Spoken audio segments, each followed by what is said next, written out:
যাদের তেলে পিঠা বানাতে খুবই অসুবিধা হচ্ছে, আজকের রেসিপিটা বিশেষ করে তাদের জন্য। প্রত্যেকটি তেলের পিঠা সহজেই তোলা যাবে এবং দেখতে হবে একদম বলের মতো, আর খেতে হবে অসাধারণ। তার জন্য একটা মিক্সিং বলে 1 কাপ ময়দা নিয়ে নিতে হবে, 1 কাপ চালের গুঁড়ো, হাফ কাপ সুজি, হাফ কাপ নারকেলের গুঁড়ো আর অল্প পরিমাণে লবণ দিয়ে শুকনো উপকরণগুলো খুব ভালো করে মিশিয়ে নিতে হবে।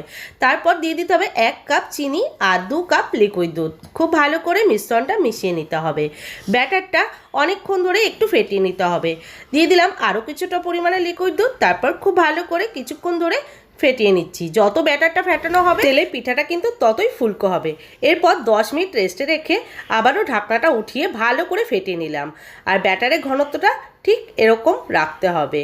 এরপর কড়াইতে দিয়ে দিলাম বেশ কিছুটা পরিমাণে রিফাইন তেল। তেলটা গরম হয়ে গেলে দিয়ে দিচ্ছি 1 হাতা ব্যাটার। তারপর গ্যাসের ফ্লেম মিডিয়াম টু হাইতে রেখে তেলে পিঠাগুলো ভেজে নিলাম। তাহলে দেখলেনই তো ব্যাটারটা তেলের মধ্যে দেওয়ার সঙ্গে সঙ্গেই পিঠাগুলো কীরকম ফুটবলের মতো ফুলকো হয়ে গেল। তাহলে আপনারাও বাড়িতে বানাচ্ছেন তো এরকমভাবে?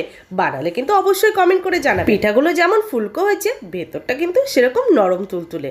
রেসিপিটি ভালো লাগলে অবশ্যই লাইক করবেন।